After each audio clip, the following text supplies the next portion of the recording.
Good afternoon, everybody. Okay. All right, so today we have two new guests with us in the briefing room. Our monkeypox response coordinator, Bob Fenton, and deputy coordinator, Dr. Dimitri, are here with us to provide an update on our progress against the monkeypox outbreak and take a few questions. And I will have, Bob, you want to go first? Thank you. All right. Well, good morning, and thanks for having me and Dr. Daskalakis here in the briefing room today. We wanted to provide an update on the progress we're making in fighting the monkeypox outbreak. As we announced a couple of weeks back, we have ample supply to vaccinate the highest risk individuals against monkeypox. Nearly all jurisdictions have moved toward the intradermal vaccine approach, which means that jurisdictions have effectively transitioned toward an approach that has gotten not only more shots into arms, but also without sacrificing the safety and effectiveness of the Genovis vaccine. In fact, over 70% of all vaccines being administered in the United States today are given intradermally.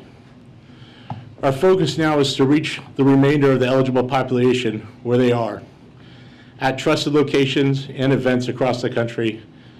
And equity has to be a key point and priority embedded in throughout our response. This past week, when we saw how successful that approach is, because of our direct allocations for Southern Decadence in New Orleans, Black Pride in Atlanta, and Oakland Pride, thousands of shots were administered during these events. In fact, over 3,000 doses were administered at Southern Decadence and their affiliated events, and nearly 4,000 doses were administered at Black Pride in Atlanta. That means thousands of individuals are getting the protection against monkeypox that they may not have if otherwise. These events demonstrate our strategy is working. We're also accelerating our effort to provide vaccines to places and people that we know will make a difference. As Dr. Daskalakis announced last week, we are launching a new program that allows local health departments to request vaccines to use innovatively through strategies to reach Black and brown communities. And today, we're announcing that we're providing more vaccines to upcoming Pride events across the country. First to Idaho, where 820 doses will be made available for the weekend of Boise Pride. And second, 10,000 doses to California ahead of the Folsom Street Fair, the Castro Street Fair in San Francisco toward the end of this month. We will continue to pull every lever and meet people where they are to end this outbreak, and we're already seeing progress, as Dr. Daskalakis will brief out here in a little bit. Sir. Thank you, Bob. We are encouraged by the progress that we're making right now. You'll see the chart to my left. We only have data from 35 jurisdictions. That's just over half of all jurisdictions that are directly receiving vaccine. But over 460,000 doses have been administered.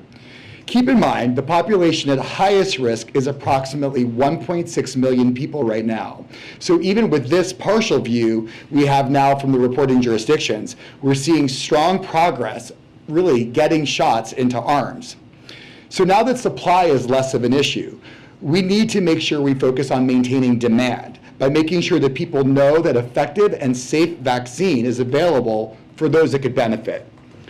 Alongside our vaccination efforts, we've scaled up access to testing and treatments, as well as ensuring that LGBTQAI+ individuals know how to reduce their risk.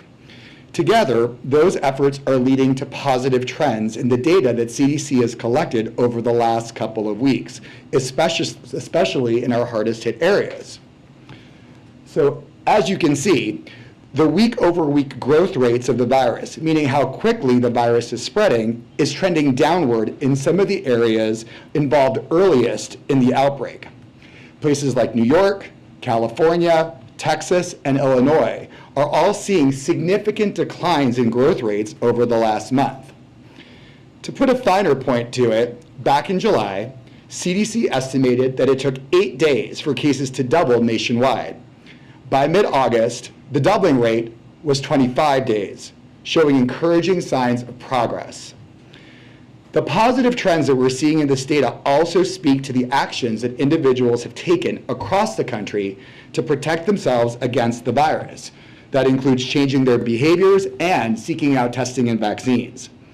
But the data also underscores the fact that we cannot be complacent, and we must aggressively continue our work to get clear prevention guidance and vaccines out to individuals in communities where the virus continues to spread quickly, and those places and individuals that may face barriers in accessing testing, treatments, and vaccinations.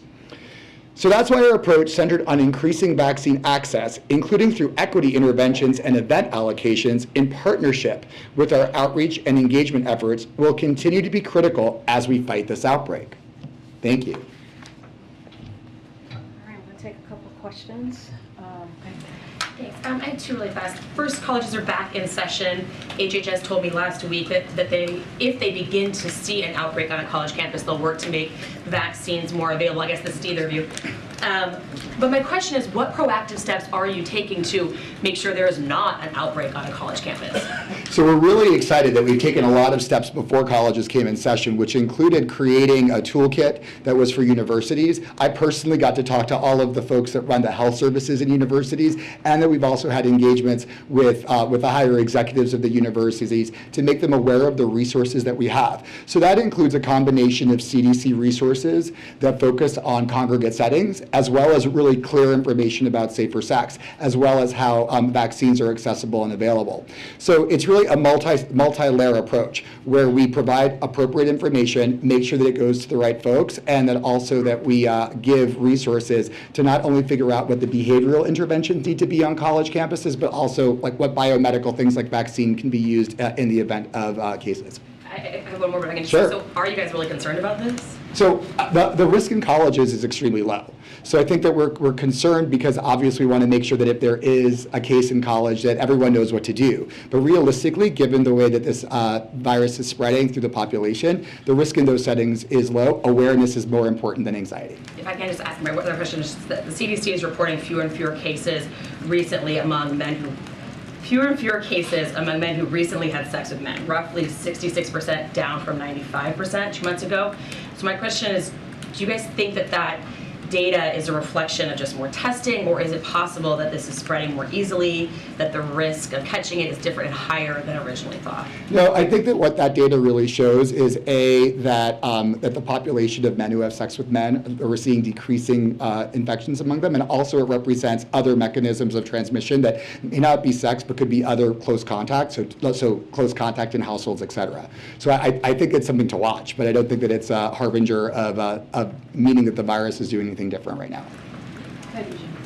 Is the goal to eradicate monkeypox from the population, or is this something that we're just like COVID, we're going to be living with for some time? Our goal is to really control this outbreak in the U.S. I think that we've seen really important strides in the right direction by creating more coverage in the populations that are at risk. Sort of creating that sort of level of immunity will be really important in us, but also thinking about the global environment and making sure that we don't just address what's happening in the U.S., but also think about the rest of the world, because infections that happen there will affect us as well. And when it comes to the funding and resources that you guys have available at this point, how long will it be before those go out and you have to get more from Congress? Well, we're working right now with Congress on the supplemental as part of the CR to identify additional funding needed both in vaccine supply to not only replenish what has been used out of the stockpile, which is critical if there was another event for our security of the nation, but also to provide additional vaccine and have it more available if needed during this event. Also, there's a number of other things that we're pursuing, including technology with testing, research, to continue to watch this event and study as it progresses, to include other types of looking at the treatments that are being provided and those kind of things. So we have enough money right now to make the key decisions we need to make, but as this progresses, we need to replenish what we've used and be able to have additional funding to keep the fight going. How much longer will you have this funding before you have to ask for more? Well, we're asking for more right now as part of the supplemental, as part of the CR. So, one would assume that as it goes into the end of the fiscal year, we'd be looking to hopefully working with Congress to get that additional money to make those investments in our stockpile and to make sure that we're able to replenish what's been used, plus have additional funding if needed. Thank you guys for doing this, Doctor. I think this question is for you. As a result of this outbreak, there has been the expression of real concern in the gay community, the LGBTQ plus community, about a stigmatization specifically related to gay men. So what specifically can you say as it relates to those concerns of a new stigma being attached to gay men across this country due to monkeypox? So I'll start by saying it's the role of governmental public health and government to really model excellent behavior on that. And I think we're really proud of the work that we've done to create non-stigmatizing language to inform people what they need to do to stay healthy. So I think that that's the first step, which is really making sure that we're modeling the right behavior and that we're putting out materials that speak to the community in a way that doesn't stigmatize them.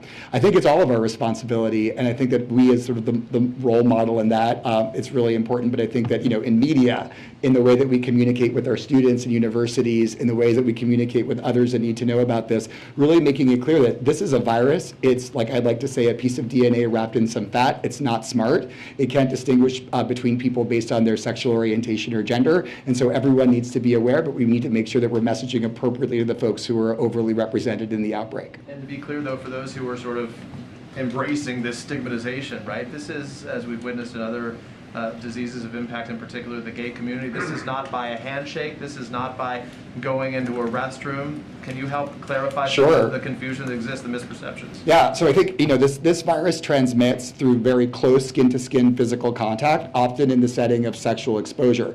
But there are other mechanisms for its transmission, including if you touch objects that individuals who've had monkeypox touch, or if you have prolonged exposure to respiratory droplets. With that said, signaling to people who are in the gay, bisexual, other men who have sex with men communities, and also transgender people who have sex with men, that it's really important to have awareness that it's circulating in the community is really a critical part of the messaging, while not generating inordinate concern and really focusing on the infection as linked to an identity. So it's just an infection, it's not linked to an identity, it just happens to be in the social network. Thank you, sir. I do want to dig deeper into the racial disparity because it's growing week by week. Fewer and fewer cases are being seen among white people, more among people of color. I think it's something close to 75% now.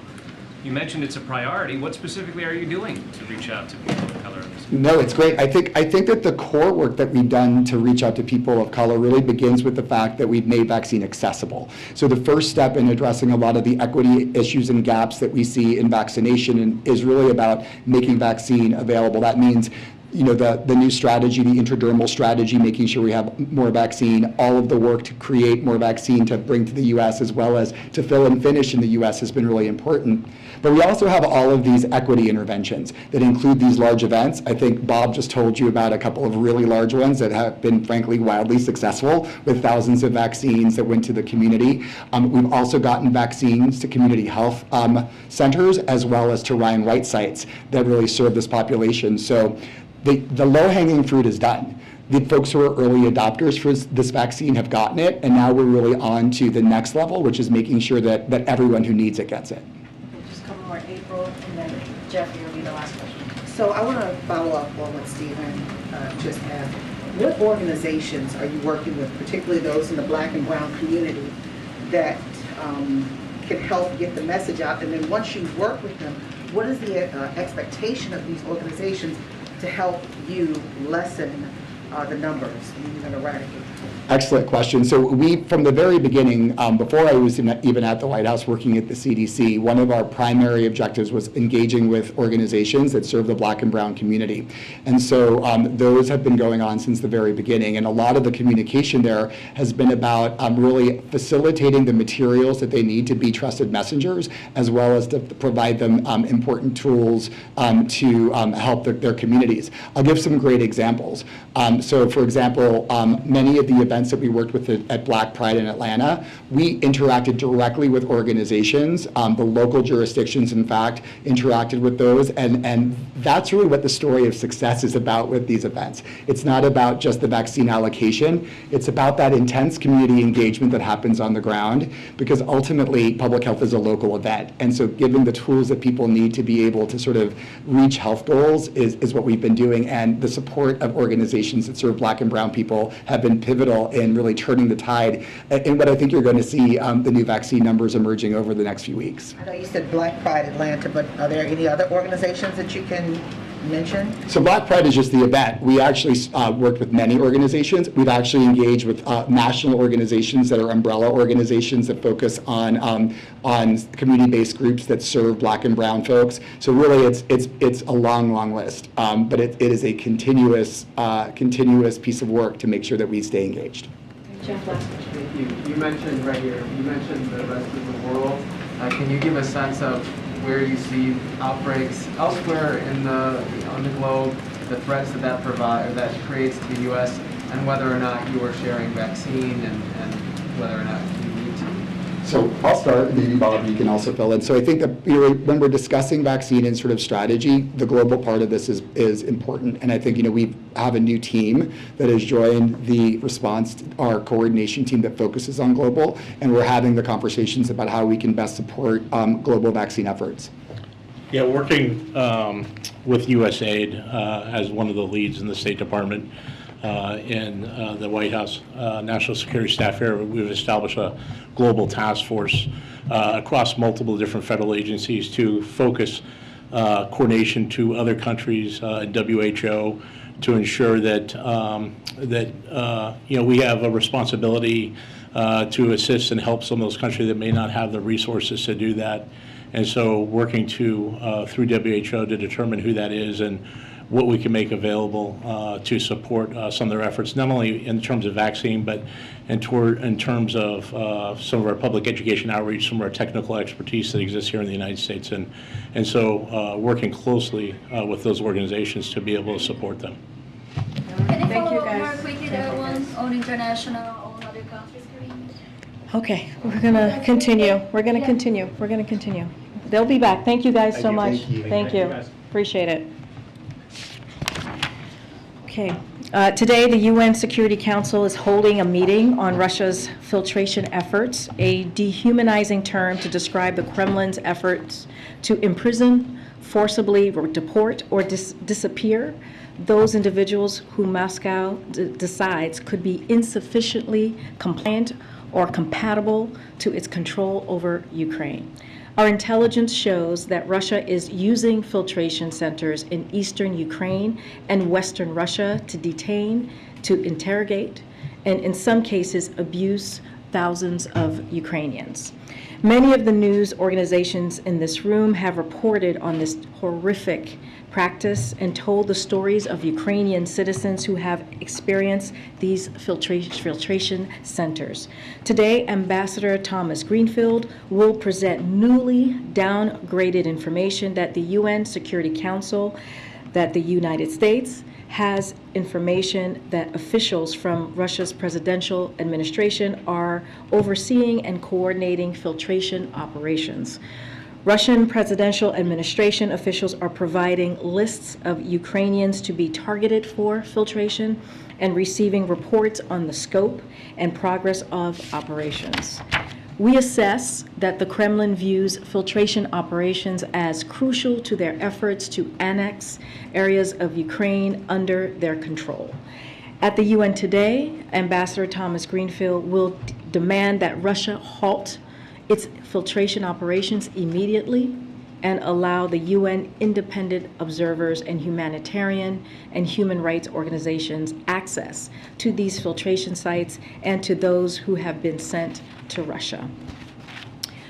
As we announced this morning, next Monday on the 60th anniversary of President Kennedy's moonshot speech at Rice University, President Biden will deliver remarks at the JFK Library in Boston, Massachusetts, laying out a vision for another American moonshot, a future where we send cancer as we know it, where we end cancer as we know it. As President and Vice President, Joe Biden has led this cancer moonshot effort with the goal, and in February 2022, President Biden reignited the cancer moonshot and set new goals. First, to cut the cancer death rate in half over the next 25 years. Second, to improve the experience of people, their families, and caregivers living with and surviving cancer. During his speech at the JFK Library in Boston on September 12th, President Biden will lay out that vision and provide an update on steps the Biden-Harris administration is taking to achieve this generation's moonshot. Not only to end cancer as we know it, but to change people's lives, improving their health, and decreasing the burden of the disease. And finally, this week we know a lot of kids are going back to school, and we know that's the case in Uvalde, Texas. Our message to the Uvalde community is the same as it was the day of the shooting and when the president visited the community. The whole nation is with you and always. This is a painful and challenging time for the Uvalde community. The president is thinking of the students, parents, teachers, and community members this week, and our message to the nation is we will not rest until we can make schools safe again, or safe places.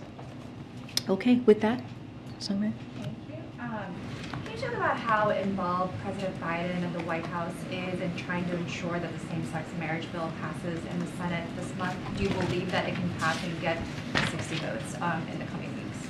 Well, as you know, with the I know there's a legislative pathway that's being discussed currently in Congress, so we'll let leadership decide how to move forward with that.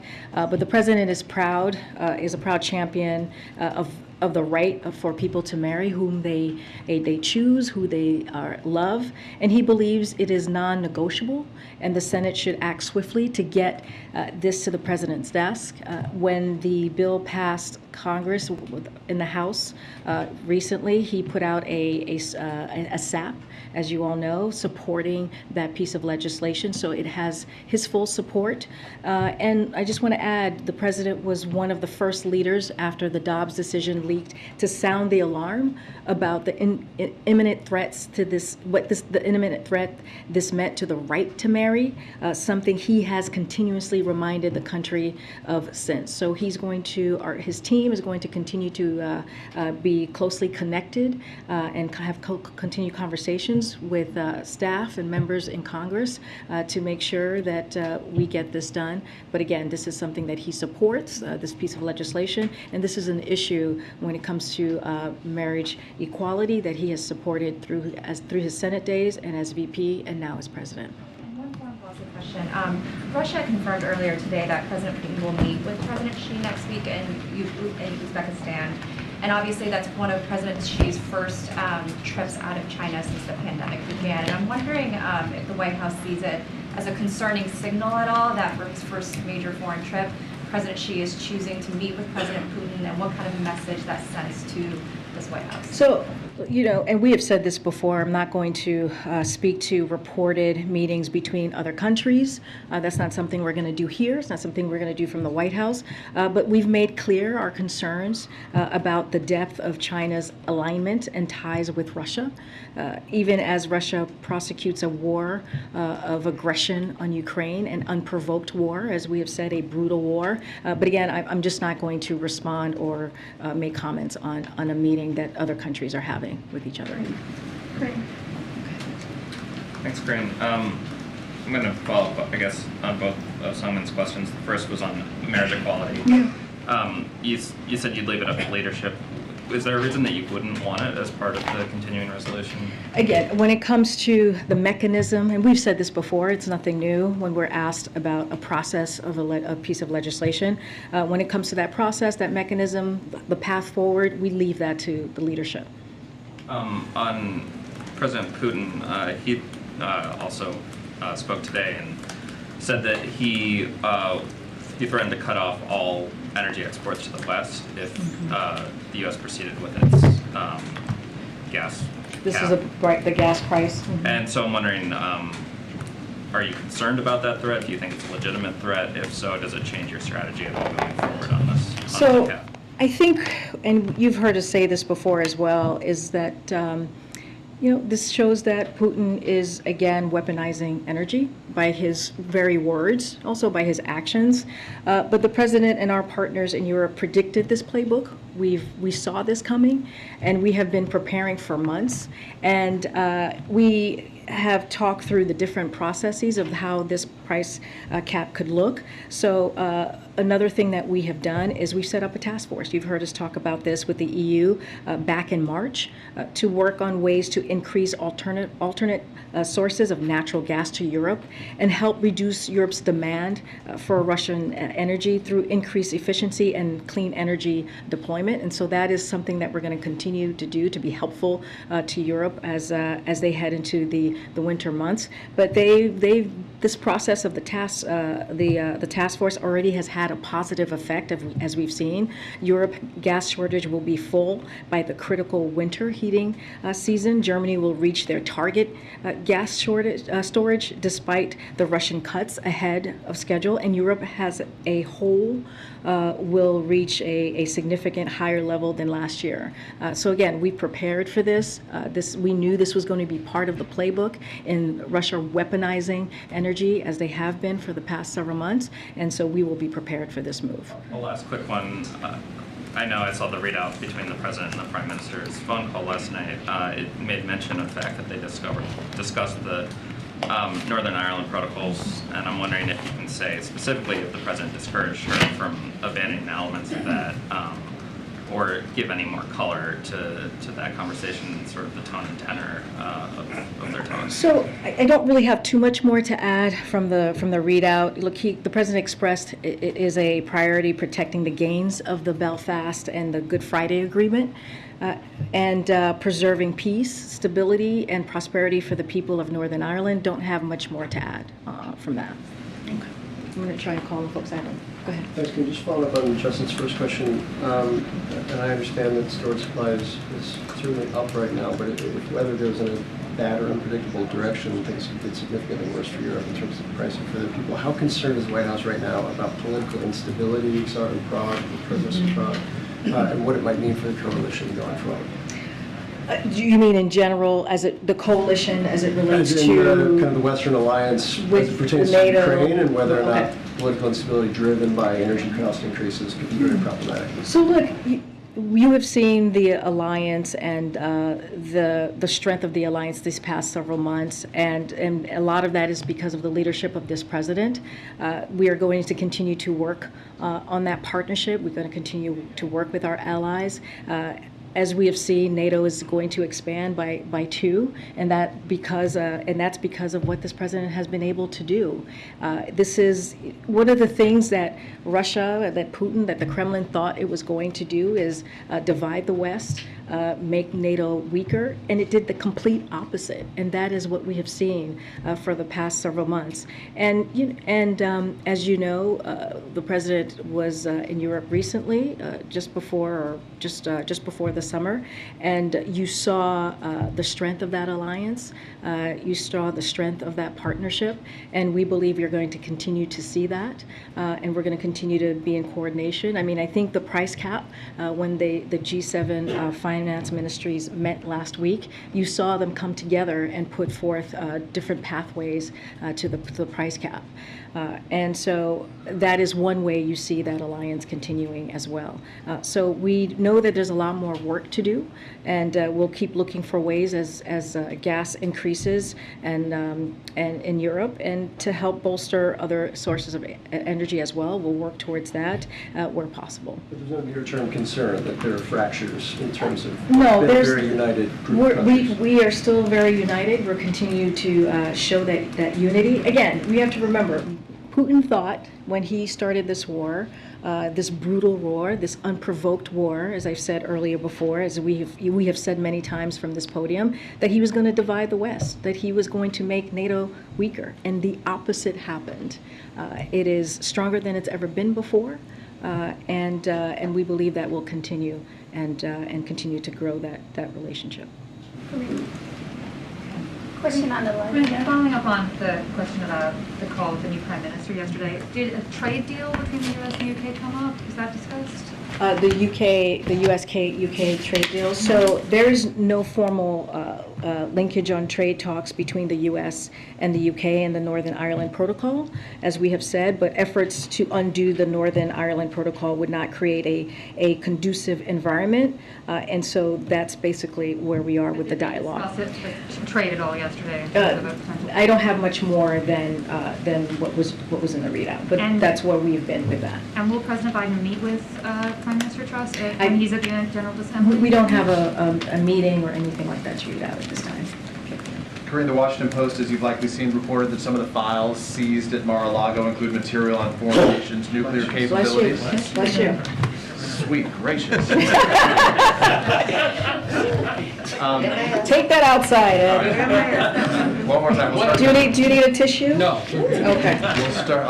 I'll keep my mask on. Quickly, the Washington Post reports that files seized at Mar-a-Lago include material on foreign nations' nuclear capabilities. I know you can't speak specific to that investigation, nor to the findings there. I know where the line is drawn at this White House as it relates to that. But what has this president specifically said, and has he held any calls with some of America's allies or even adversaries on the issue of nuclear secret that the U.S. may have some access to try to placate their concerns that that information is not in safe hands in the United States? So I can say this, we don't have any calls to foreign governments to read out at this time on this particular issue. As you know, and I'll reiterate this, you already kind of alluded, when it comes to this specific issue, as I've said many times, the ODNI is in the middle of an assessment, and DOJ is in the middle of an ongoing criminal investigation, so I'm not going to comment, but again, I don't have any calls to read out to Let you. me ask separate from that then. Obviously, this is not unique to this investigation. There's been discussion that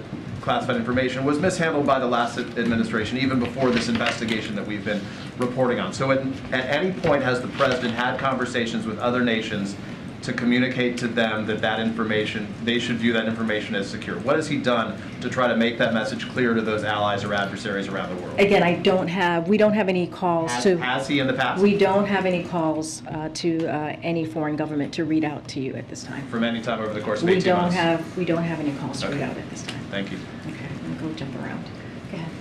I want to ask about a decision today by a judge in Texas who said the Affordable Care Act's requirement that insurance plans cover HIV prevention drugs violates the religious freedom of a company. Wanted to see if you can comment on that decision, and related to that, can you give us an update on your efforts to update the last administration's rule allowing employers with religious objections and moral concerns to not include birth control in their plans they offer?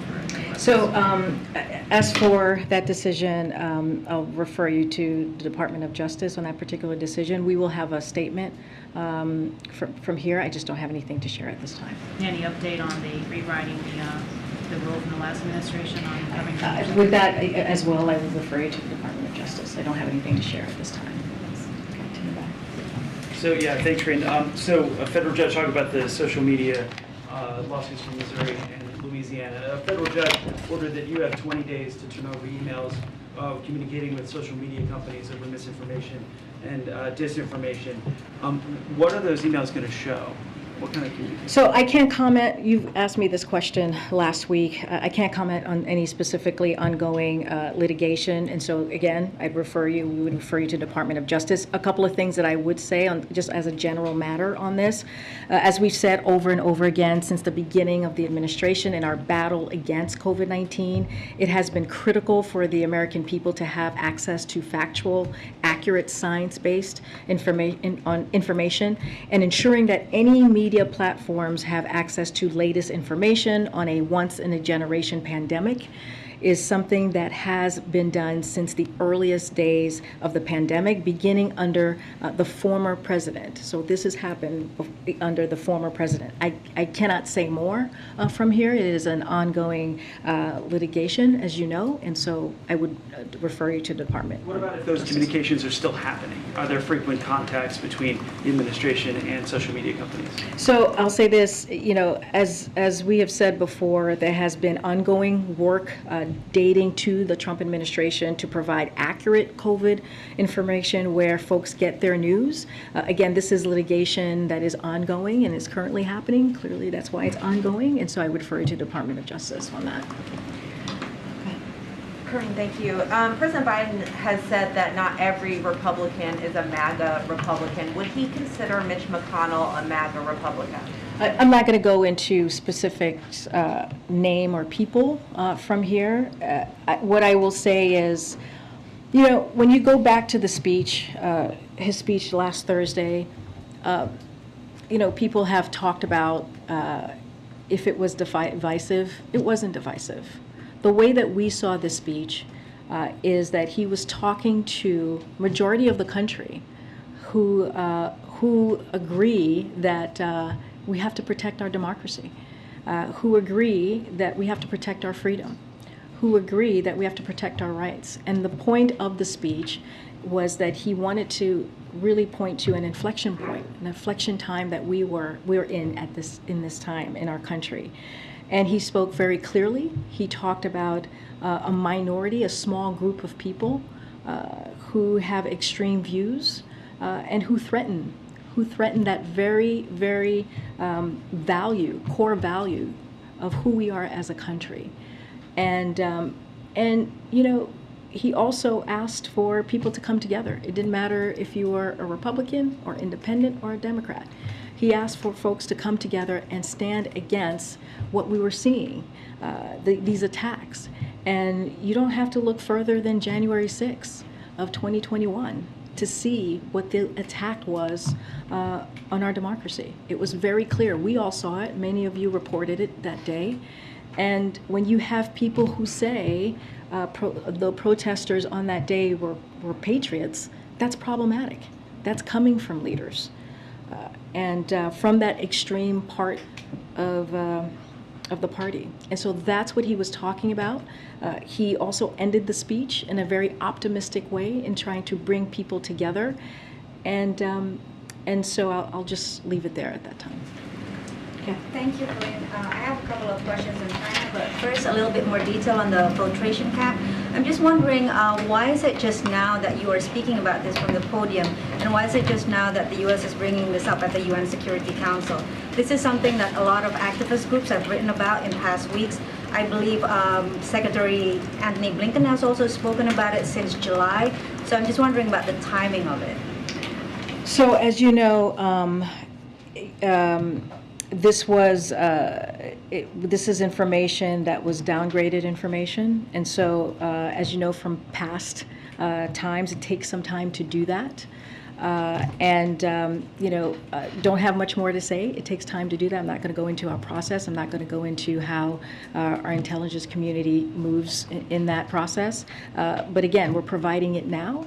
And we wanted to make it very clear on how we feel about this, how we're holding Russia accountable for the atrocities that they are committed, and we're going to continue to do so. And a couple of questions on China. Can we get the administration's response to Beijing's accusation that NSA hacked a Chinese military university research? Say that again. So there is an accusation from Beijing that the NSA hacked a Chinese university research facilities. Is there any response from the administration? So I would refer you to NSA on these claims from China, but generally speaking, it would not be surprising to me that, or to us, that China is deflecting from its own malicious cyber activities, on which there is extensive reporting from the private sector and governments around the world. But again, this is something that I refer to you to NSA on. Thank you. One more on China, please. Is the administration still considering stopping Nicaraguan imports? There's some reporting, including from our side on that, particularly in light of the country potentially taking steps to sign a free trade agreement with China. Say that. I didn't hear the beginning. So is the administration still considering stopping imports from Nicaragua? There's some reporting on this that we've also done in recent weeks, particularly in light of the potential free trade agreement between Nicaragua and China. And the free trade agreement, okay. So look, we are going to, as we've mentioned before when it comes to this, there's been a dramatic deterioration as you know, of respect of democratic principles, and we've talked about this before, and human rights by the Ortega Murillo regime in Nicaragua. I think we had this conversation last week in the briefing room, including the harassment and imprisonment of democratic leaders, members of the political opposition, students, faith leaders, and journalists, in addition to the regime's increased relations with Russia poses risk to the security of the hemisphere. With members of the international community, we have already taken a number of actions to promote accountability for the Ortega Murillo regime's actions, and will continue to do so. But at this time, we don't have new actions to announce. You're not confirming that you're stopping Just don't have any new actions to announce. Thank you. But we've talked about this many times. I know you've asked this question. I'm going to go around. Go ahead. Thank you so much, Karine. Two questions. One about the Brazilian election that's coming up in 25 days. Senator Bernie Sanders, Tim Kaine, and other Democrats are about to introduce a resolution to support, to show support for a free and fair election in Brazil, and to call on the U.S. to break ties with Brazil if the result is not respected. Is the White House in contact with the senators and support this kind of resolution? So I don't have any conversation to provide to you at this time with any members of Congress, but as it relates to the Brazilian election, we're going to continue to monitor them. The United States trusts in the strength of Brazil's democratic institutions. Brazil has a strong track record of free and fair elections, which are conducted with transparency and high levels of voter participation. The elections that have been conducted by Brazil's capable and time-tested electoral system and democratic institutions serve as a model for nations in the hemisphere and across the world. As a partner democracy to Brazil, the United States will follow the October elections with great interest. As I just said, we're going to monitor, and with full expectations that they will be conducted in a free, fair, and credible manner, with all relevant institutions operating in accordance with their constitutional role. But again, we're just going to monitor the upcoming Brazilian elections. Don't have any calls or meetings to read out. But is this kind of resolution something the White House supports? I'm not going to get into any specific resolutions or any specific policy or plans. What we're going to do is we're going to continue to monitor and keep an eye on it. And another one on the UN General Assembly. There are talks that President Zelensky could come to New York to participate. Is the White House aware of this? Is talking to Ukraine about this possible? I would leave that to President Zelensky. We're not going to comment on his travel. That's for him to speak to. We're not going to speak to that. And did the White House invite President Macron here around the General Assembly? Nothing to read out to you on any upcoming meetings with any of the foreign leaders that are coming. Thank you. Okay, I'm going to keep going. Go ahead, Phil. And then I'll come back. Just like Peter mentioned earlier on, I know that the White House is not going to comment on the specifics of the raid at Mar-a-Lago or the subsequent investigation. But I'm wondering, as the president watches this story play out in the news, just like every other American, does he think that the leaks about the investigation are helpful or harmful to the country? Does he want those leaks to continue or to stop? I'm not going to comment on anything that's related to the investigation. It's an ongoing investigation. As you know, the Department of Justice is leading that investigation. We're just not going to comment from here. And then one more then.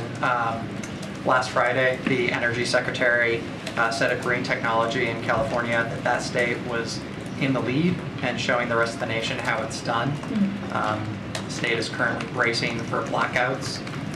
They've set ambitious goals, and yet in particular, their governor is asking folks there not to charge their electric vehicles. Does the president agree that California is an example for the rest of the country as it transitions? I haven't seen those specific statements. I would like to see it in fuller context that the secretary has made. So I'm not going to comment on something that I haven't seen in full. But if you have another question, I'm happy to take it. So by my count, the White House, you've gotten a lot done this summer. Certainly, there's a lot. Have we? I think so. I think we've said that a few times. And the president has a and lot. you guys have reported it too, so you guys have backed us up. Well, so all of your accomplishments.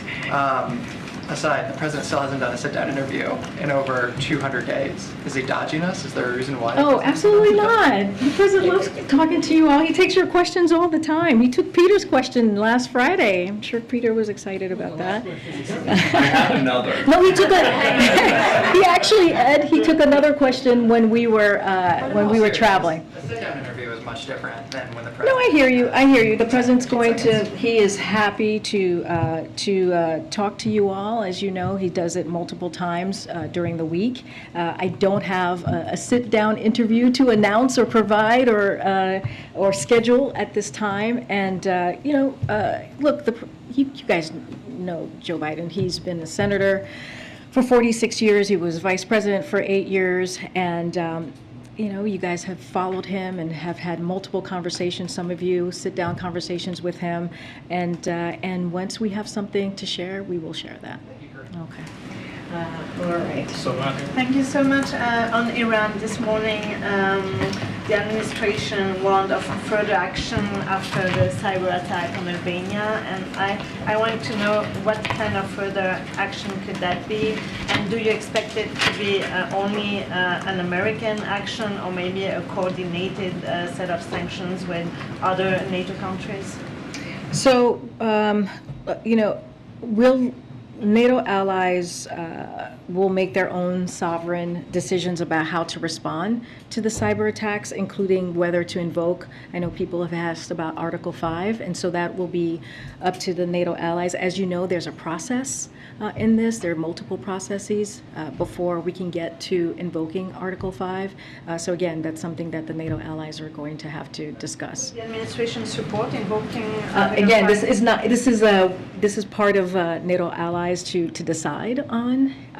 And so our role here is to support Albania's efforts to hold Iran accountable and work with Albania to strengthen its cybersecurity and reinforce norms of responsible state behavior in cyberspace. That is what we're going to do and be a helpful ally in that way. Thanks, Stephen, and then I'll come to you. Thanks. The water pressure in Jackson, Mississippi has been restored, but it remains a perilous situation. There's a boil water advisory in effect again. The president said last week he had no plans to travel to Jackson. Does that remain the case? So as you know, the EPA administrator is in Jackson right now. He's supposed to be doing a press gaggle. I think it may have happened already while I was here with all of you. So he was he's there today, and he has had a press gaggle, I believe, with the mayor and also the governor. I don't have a trip to read out to you. I do want to say FEMA, EPA, and the U.S. Army Corps of Engineers continue to partner with officials there to help distribute water, expedite the delivery of equipment to repair the water treatment facility, and support with safety inspections. The emergency declaration signed by this president just last week or so includes reimbursement for drinking water and support for temporary repairs to the water system. Just a couple of things I want to list out to date that we have done. 5.6 million bottles of water have been distributed at state-run sites to date. FEMA has an additional 5 million liters of water available if requested at nearby distribution centers. A call line is available for residents who need home water delivery, and the state, the private sector, and volunteer organizations are also providing water to residents who cannot get distribution sites. And both EPA and U.S. Army Corps of Engineers are on site at O.B. Curtis Treatment Plant to assess the pumping system, wastewater infrastructure, electrical system, and safety concerns. Again, our administrator of EPA, Regan, is there.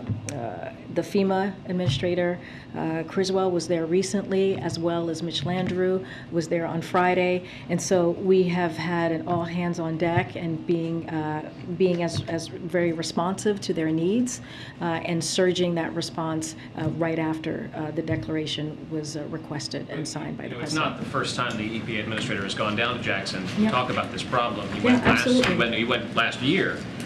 Why has the president decided, or seemingly decided, at least to this point, not to direct the nation's attention himself to this problem? I mean, he's going over the next week, he's going to Ohio, Massachusetts, Michigan. We've traveled with him to New York, New Jersey, Kentucky, Texas, and the West to talk about natural disasters. This is a man-made disaster. Why doesn't he use the power of the presidency to focus the nation's attention? I would say, Stephen, that he has used the power of the presidency to focus on this particular issue. If you think about what happens to brown and black communities across the country when it comes to environmental injustices, if you look at the bipartisan infrastructure law, if you look at the Inflation Reduction Act, if you put those together, $100 billion is going to deal with that issue in communities like Jackson. And that's going to go a very long way. That is an investment that we don't see at all very often from a federal government, from a White House, to be zeroed in on those issues of environmental injustices. This is part of the plan of this president to deal with that in a real serious way. And we're going to continue. We have worked closely with groups and organizations on other things that we can do to deal with these issues. And so we're going to continue to do that. I mean, that's why the bipartisan infrastructure law is so critical, is so important. It's going to fix crumbling infrastructure that, like we're seeing in Jackson. We've talked about the $400 million through the American Rescue Plan for water upgrades across that very state. The city has allocated $20 million of its ARP funds for water and sewer infrastructure needs, $75 million through the bipartisan infrastructure law to support the state to provide clean and safer water this year, with an additional $429 million available to the state over the next 5 years. $30.9 million through the EPA's revolving loan funds for treatment and distribution system improvements for Jackson. And so we have made this a priority. The reason why the EPA administrator has been there multiple times is because he has made that a priority, in particular dealing with environmental justice issues that we see across the country. So he has used the power and the power of the pen, if you will, to deal with this issue in a real way by providing funding that's been long needed in these communities. Yeah. Thank you, Karine. As refugees were being evacuated from Afghanistan into the U.S. last year, why weren't they all being thoroughly vetted?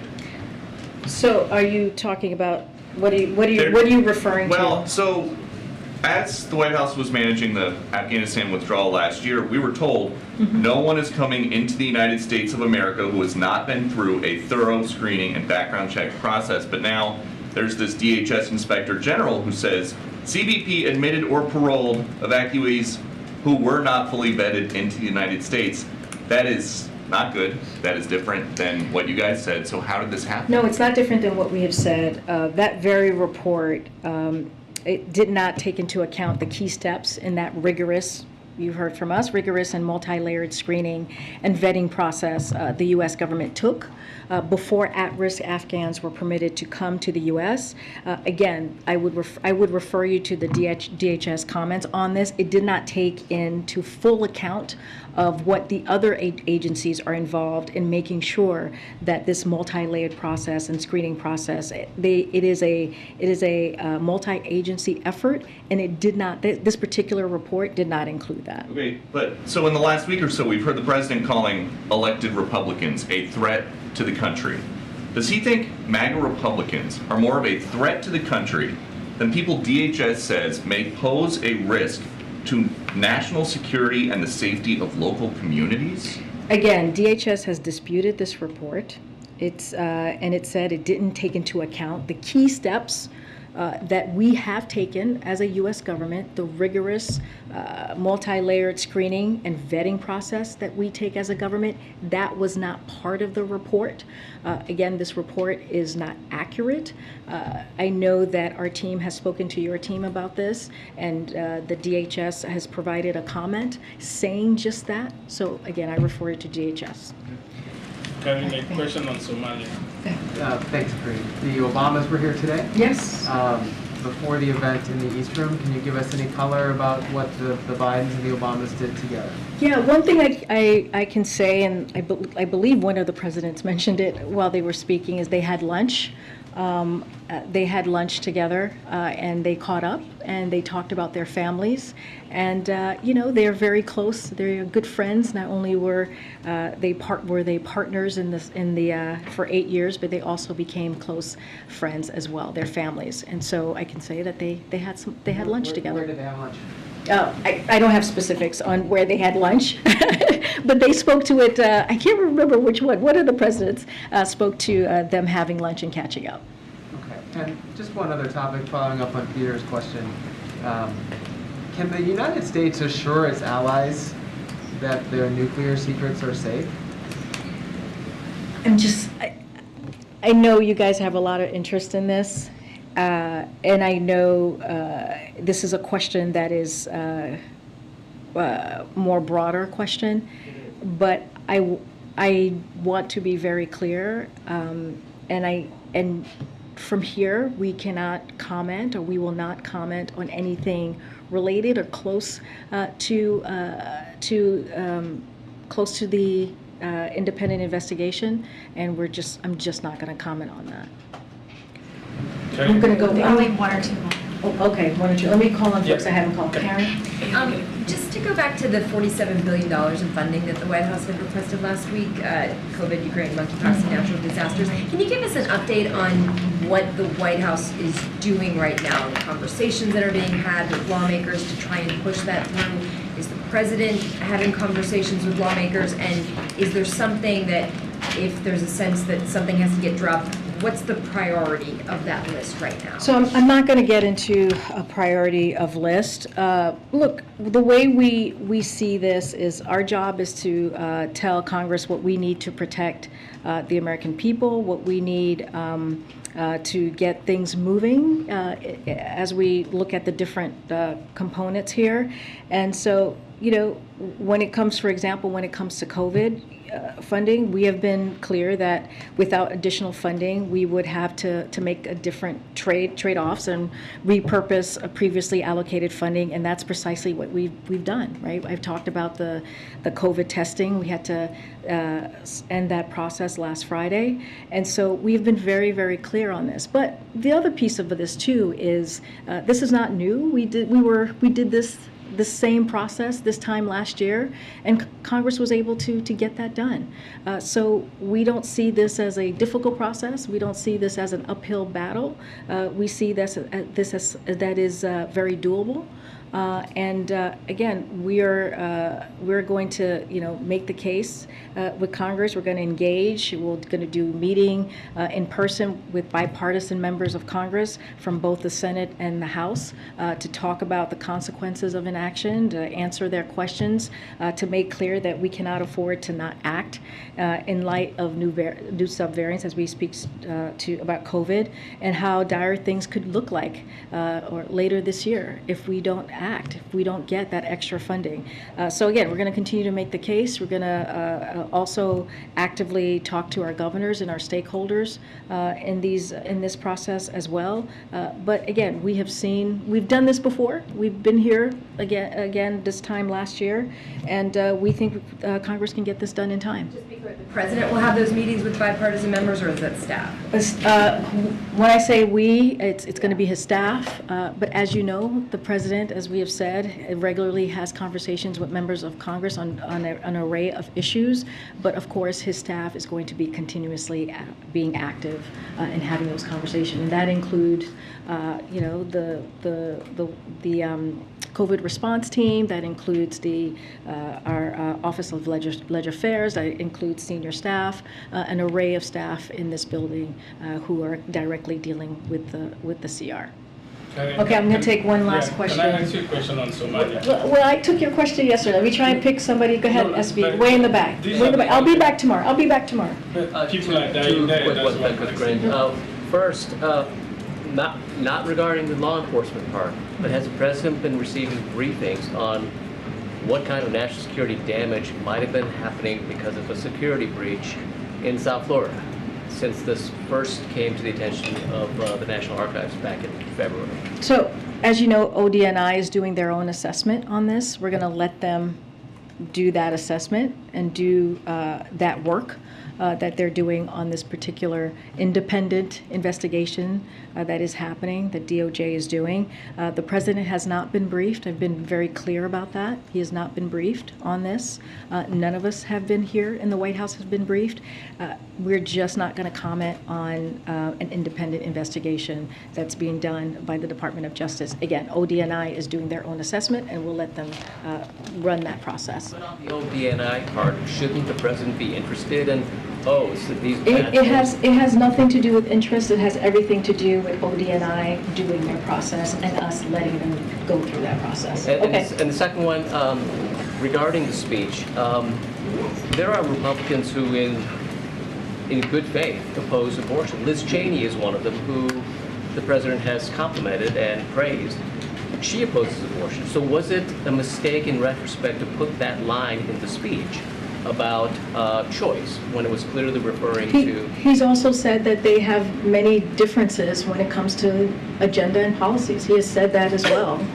So that is, he's been very clear about that. Look, when you think about what happened with Dobbs, the Dobbs decision that was made on June 24th, it was something that was devastating to women, devastating to people's lives. It was a right that existed, a constitutional right that existed for almost 50 years. And that was taken. That was an extreme act. And what ended up happening is you saw national Republicans, say that they wanted a national ban to take away people's right, to take away a woman's decision to choose. That is something that we have to stand up against and speak out about and be very loud and clear that, we have to fight for our freedoms and our rights. And so that's what the president's going to do. He's going to continue to protect women's rights. And it's going to lead as it was made very clear in the Dobbs decision, we're talking about contraception, right? We're talking about privacy. We're talking about marriage. This is going to open the door on so many other rights and freedoms that we all have as Americans, and the president's going to continue to speak against that. We'll see you tomorrow. Thanks, everybody. Thank you, Karine. Anything on the CTA?